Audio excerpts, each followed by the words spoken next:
نحمده ونصلي على رسوله الكريم اما بعد فاعوذ بالله من الشیطان الرجیم بسم اللہ الرحمن الرحیم۔ حضور اکرم صلی اللہ علیہ وسلم کے طائف کا سفر کا قصہ۔ نبوت مل جانے کے بعد 9 برس تک نبی اکرم صلی اللہ علیہ وسلم مکہ مکرمہ میں تبلیغ فرماتے رہے اور قوم کی ہدایت اور اصلاح کی کوشش فرماتے رہے، لیکن تھوڑی سی جماعت کے سوا جو مسلمان ہو گئی تھی اور تھوڑے سے ایسے لوگوں کے علاوہ جو باوجود مسلمان نہ ہونے کے آپ صلی اللہ علیہ وسلم کی مدد کرتے تھے، اکثر کفار مکہ آپ کو اور آپ کے صحابہ رضی اللہ تعالیٰ عنہ اجمعین کو ہر طرح کی تکلیفیں پہنچاتے تھے، مذاق اڑاتے تھے اور جو ہو سکتا تھا اس سے درگزر نہ کرتے تھے۔ حضور صلی اللہ علیہ وسلم کے چچا ابو طالب بھی انہی نیک دل لوگوں میں تھے جو باوجود مسلمان نہ ہونے کے حضور صلی اللہ علیہ وسلم کی ہر قسم کی مدد فرماتے تھے۔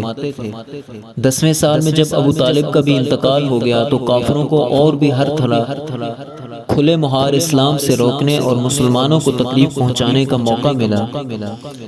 حضور صلی اللہ علیہ وسلم اس خیال سے طائف تشریف لے گئے کہ وہاں قبیلہ ثقیف کی بڑی جماعت ہے، اگر وہ قبیلہ مسلمان ہو جائے تو مسلمانوں کو ان تکلیفوں سے نجات ملے اور دین کے پھیلنے کی بنیاد پڑ جائے۔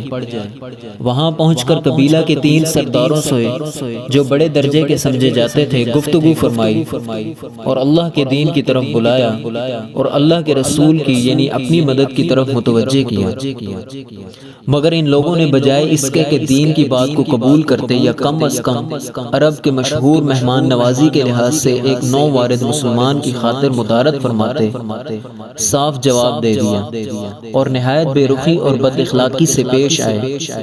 ان لوگوں نے یہ بھی گوارا نہ کیا کہ آپ کے ہاں قیام فرما لیں۔ جن لوگوں کو سردار سمجھ کر بات کی تھی وہ شریف ہوں گے اور مہذب گفتگو کریں گے۔ ان میں سے ایک شخص بولا، اوہو، آپ ہی کو اللہ نے نبی بنا کر بھیجا۔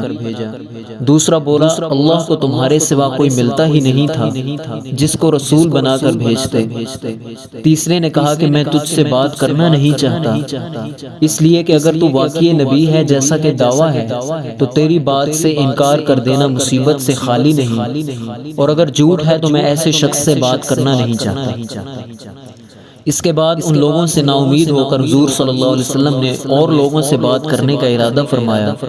آپ تو ہمت اور استقلال کے پہاڑ تھے، مگر کسی نے بھی قبول نہ کیا، بلکہ بجائے قبول کرنے کے حضور صلی اللہ علیہ وسلم سے کہا کہ ہمارے شہر سے فوراً نکل جاؤ اور جہاں تمہاری چاہت کی جگہ ہو وہاں چلے جاؤ۔ حضور صلی اللہ علیہ وسلم جب ان سے بالکل مایوس ہو کر واپس ہونے لگے تو ان لوگوں نے شہر کے لڑکوں کو پیچھے لگا دیا، آپ کا مذاق اڑائیں، تالیاں پیٹیں، پتھر ماریں، حتیٰ کہ آپ کے دونوں جوتے خون کے جاری ہونے سے رنگین ہو گئے۔ حضور صلی اللہ علیہ وسلم اسی حالت میں واپس ہوئے۔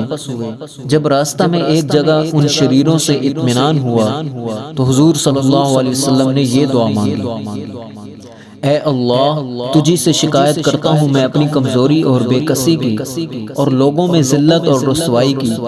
اے ارحم الراحمین، تو ہی ضعفاء کا رب ہے اور تو ہی میرا پروردگار ہے۔ تو مجھے کس کے حوالے کرتا ہے؟ کسی اجنبی بیگانہ کے جو مجھے دیکھ کر ترشرو ہوتا ہے اور منہ چڑھاتا ہے، یا کسی دشمن کے کہ جس کو تو نے مجھ پر قابو دے دیا؟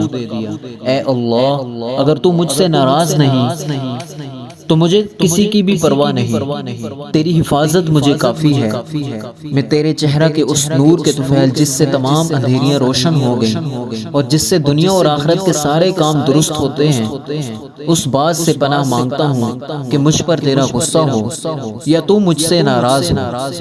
تیری ناراضگی کا اس وقت تک دور کرنا ضروری ہے جب تک تو راضی نہ ہو۔ نہ تیرے سوا کوئی طاقت ہے نہ قوت۔